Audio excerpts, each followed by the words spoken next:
E quem imaginou que a novela Jorge Jesus e Flamengo havia terminado pode ter se enganado. No vídeo de hoje do canal do Nicola, vou trazer uma informação importante a respeito.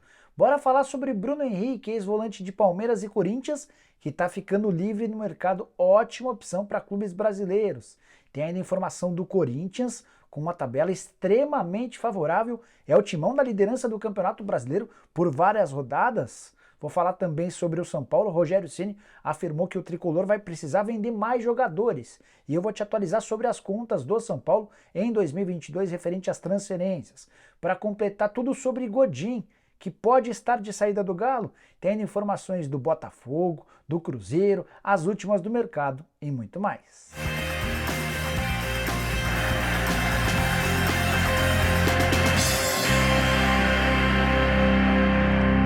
Fala aí pessoal, sou Jorge Nicola, bem-vindos a mais um vídeo do canal. Em primeiro lugar, quero desejar excelente semana para todos vocês. Muito obrigado pelo carinho e pela audiência de sempre.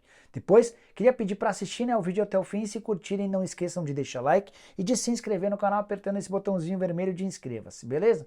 Bora contar que todo esse conteúdo é um oferecimento de 1xBet, casa de apostas esportivas, que é parceira do Liverpool, do Barcelona, do Chelsea, entre vários outros grandes clubes do mundo. E nessa segunda-feira já quero dar dicas para vocês sobre a terça importante na Libertadores da América com 3 brasileiros em campo. Tem, por exemplo, o Red Bull Bragantino e Estudiantes de La Plata, vitória do Red Bull em casa pagando R$ 2,15 para cada real apostado. No confronto entre Boca Juniors e Corinthians, na Bombonera o empate paga R$ 3,20. Já no confronto entre Flamengo e Católica no Maracanã, vitória rubro-negra pagando R$ 1,31. Não vai ficar fora dessa, certo? Para participar e estar na 1xBet é bem simples. Pega o link que eu vou deixar no comentário fixo, faz seu cadastro e já começa a apostar, sempre lembrando que usando o cupom Nicola você tem direito a 100% de bônus no valor do seu depósito.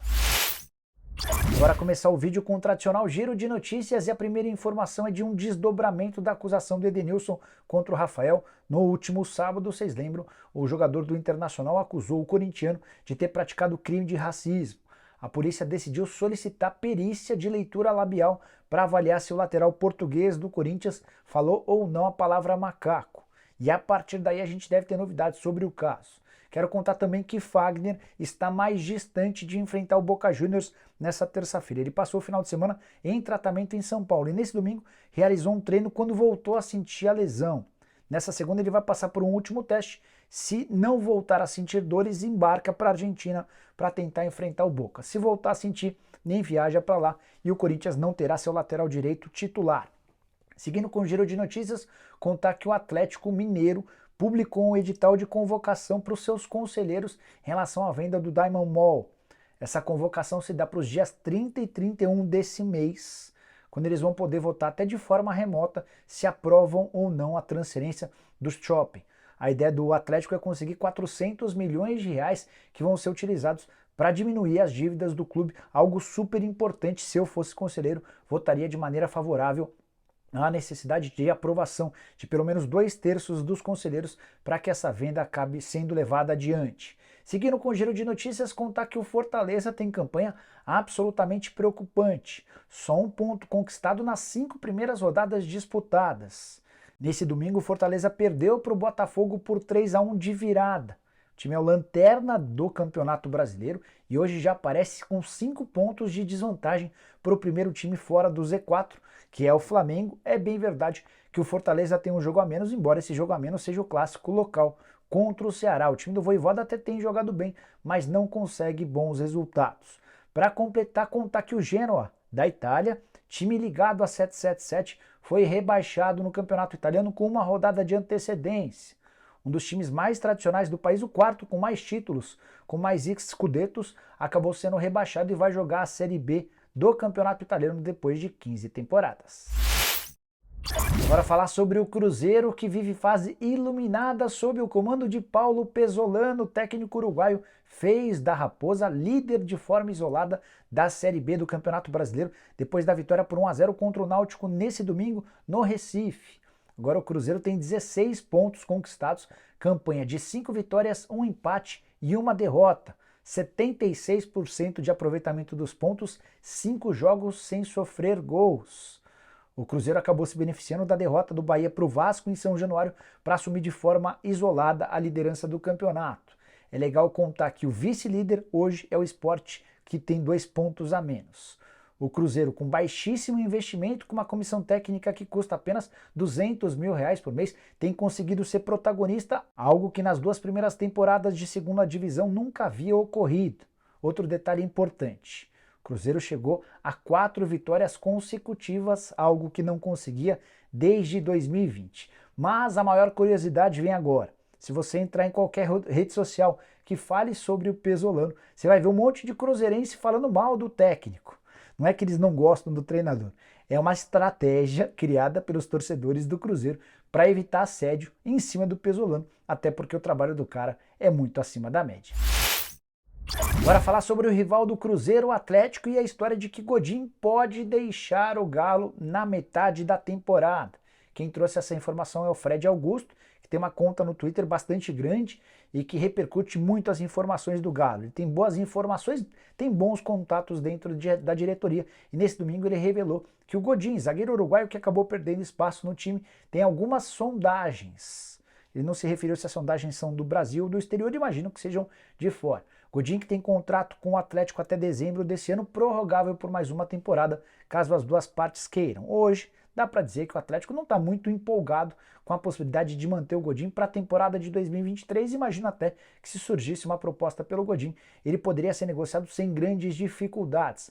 Tem salário alto, acabou perdendo espaço, não conseguiu vingar, pelo menos até esse momento, no futebol brasileiro. Zagueiro muito mais lento do que aqueles que o Atlético tem necessitado, até por conta da marcação um pouquinho mais avançada.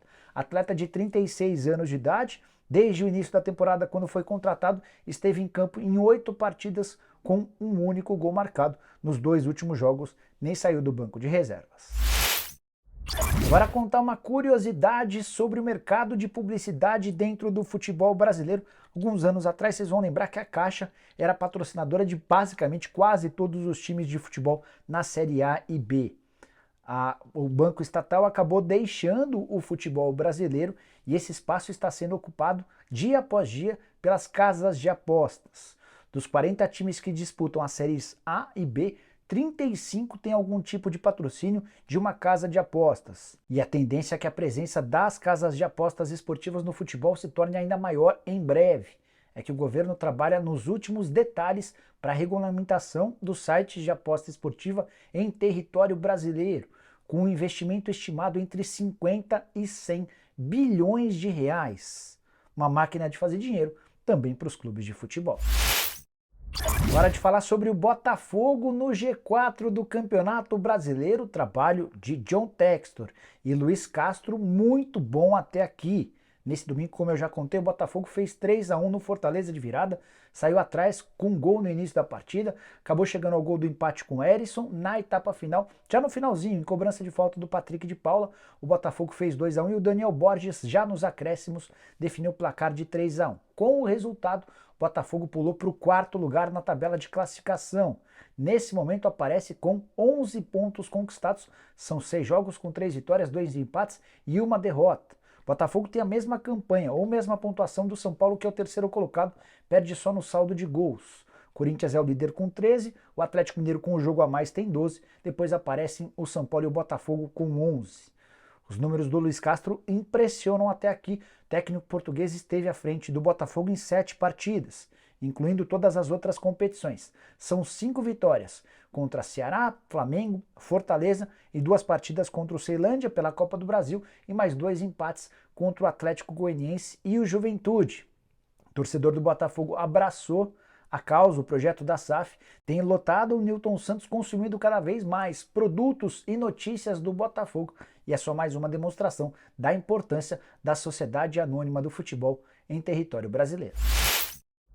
Agora, com notícia exclusiva, conversei na noite desse domingo com um dos empresários de Jorge Jesus em território brasileiro e perguntei para ele se o JJ está perto de aceitar aquela proposta do Fenerbahçe. Vale lembrar que há mais de uma semana, quando o Jorge Jesus deixou o Brasil, a informação que corria é de que ele ia para Portugal para se acertar com o Fenerbahçe. E no máximo 2 dias, ou seja, até terça-feira da semana passada, tudo estaria certo e o Fenerbahçe o anunciaria. O tempo está passando, a gente já tem mais de uma semana da viagem do Jorge Jesus de volta a Portugal e até agora nada desse anúncio em relação ao Fenerbahçe. Perguntei a um empresário que representa o JJ em território brasileiro a respeito desse acordo e a resposta foi a seguinte, abre aspas, ele ainda não assinou, vai esperar o Flamengo, fecha aspas. Ainda perguntei se esse prazo do dia 20, que o Jorge Jesus teria dado em uma conversa com o Renato Maurício Prado ainda vale. A pessoa afirmou que o Jorge Jesus tem percebido toda a pressão em cima do Paulo Sousa e ele quer trabalhar no Flamengo. O grande ponto é que Marcos Braz tem resistido à ideia de demitir o Paulo Sousa. Nesse domingo rolou uma reunião na Gávea entre os principais poderes do Flamengo e ficou definido que o técnico português segue à frente do rubro-negro, pelo menos até a partida de terça-feira, quando o Flamengo recebe no Maracanã a Universidade Católica pela Libertadores da América. O clima é bastante ruim e a campanha é pior ainda. O Flamengo hoje o 16º colocado, uma posição à frente da zona do rebaixamento. Só 6 pontos conquistados em 6 rodadas, 33% de aproveitamento dos pontos, e o Flamengo vem desempenhando mal contra times da Série A desde o início do ano. Definitivamente, elogiar Paulo Sousa hoje exige enormes malabarismos. Só para completar sobre o Flamengo, queria contar que nesse domingo surgiu a notícia de que Cuca é uma das possibilidades para o rubro-negro. Entrei em contato com o Cuca, conversei com ele, troquei mensagens, mas não consegui arrancar nenhum depoimento sobre a possibilidade de o Cuca eventualmente aceitar uma proposta, caso surja o contato.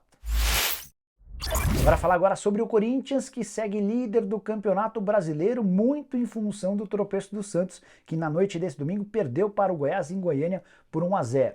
Desse jeito, o Corinthians segue líder isolado, são 13 pontos conquistados, e a julgar pela tabela de jogos daqui para frente, é possível imaginar o Corinthians se mantendo na ponta por um bom tempo.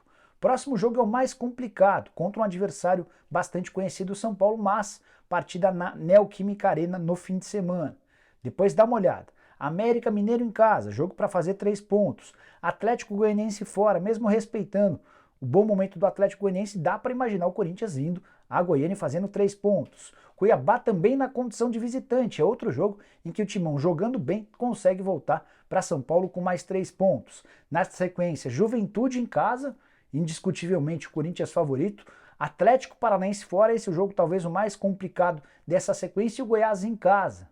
Quantos pontos desses 7 jogos você imagina que o Corinthians faz? 21, 19, 18, 15?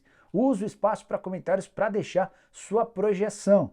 A julgar pelo que tem feito os outros clubes, especialmente o Flamengo, o Palmeiras e o Atlético Mineiro, que eram tidos como os favoritos à conquista do título nacional, é possível imaginar o Corinthians liderando o campeonato, quem sabe até o fim do primeiro turno. Você concorda?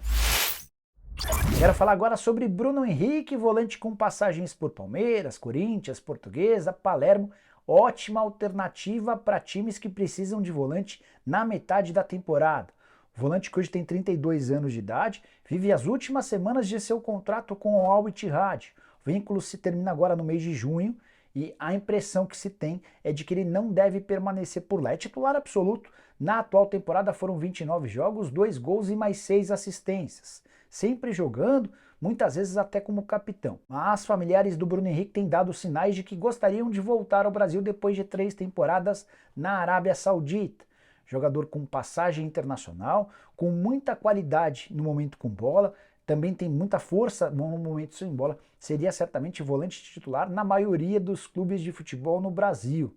E interessados em volantes não faltam, a julgar ou a começar pelo próprio Palmeiras, que já perdeu recentemente o Patrick de Paula, vendido para o Botafogo, o Jailson, que vai ficar fora de ação por 6 a 8 meses e ainda corre o risco de ver o Danilo negociado com um clube do exterior. Depois de ser convocado para a seleção brasileira, o Danilo se tornou ainda mais valorizado.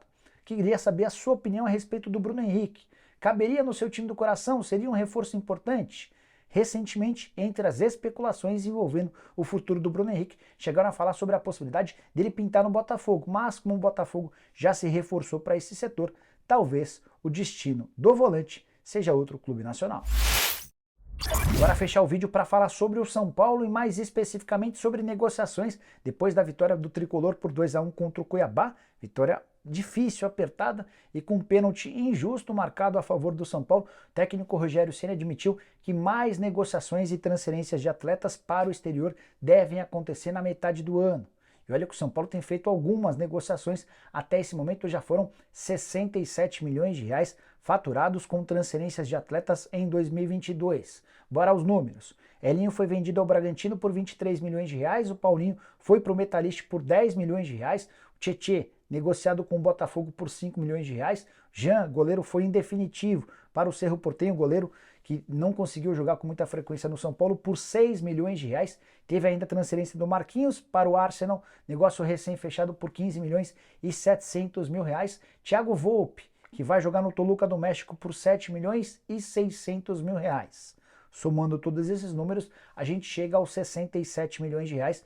De acordo com o orçamento do Tricolor para a temporada, são necessários 142 milhões de reais com transferências de atletas para o exterior. Ou seja, o São Paulo ainda precisa de 75 milhões de reais com vendas para cumprir esse item do orçamento. É legal contar que outros 3 negócios devem render dinheiro ao São Paulo muito em breve. Tuta, zagueiro que pertence hoje ao Eintracht Frankfurt, deve ter seus 30% dos direitos econômicos, que ainda estão presos ao São Paulo, comprados pelo time alemão, num futuro não muito distante, talvez ainda no mês de junho, por algo na casa de 8 milhões de reais. O Antony tem 20% dos seus direitos da mais-valia ainda presos ao São Paulo. O atleta é pretendido, por exemplo, pelo Manchester United e o São Paulo pode faturar entre 40 e 50 milhões de reais com esse negócio. Já o David Neres está de mudança para o Benfica. São Paulo fica com cerca de 3% do valor total do negócio como clube formador, mais 2 milhões de reais. Ou seja, o Tricolor tem entre 50 e 60 milhões de reais de acréscimo nessas negociações. Vai faltar pouca coisa para bater a meta dos 142 milhões de reais. Ainda assim, Rodrigo Nestor, eventualmente Gabriel Sara, um desses dois pode deixar o clube.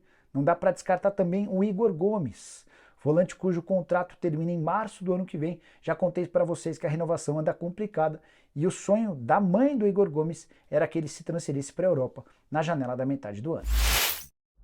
Bom, pessoal, eram essas as informações que eu queria dividir com vocês no vídeo de hoje do canal do Nicola. Quem curtiu, deixa like. Quem ainda não se inscreveu no canal, aperta esse botãozinho vermelho de inscreva-se. Queria lembrar que assim que a gente bater 80 mil inscritos no nosso canal de cortes, tendência é que isso aconteça ao longo da segunda-feira, vamos fazer, durante o programa do Nicola, um sorteio bem legal. Então você se inscreve, participa do programa, que nessa segunda-feira começa às 7 da noite, para ter chance de concorrer a um prêmio legal. Fechado? Abraço, boa segunda!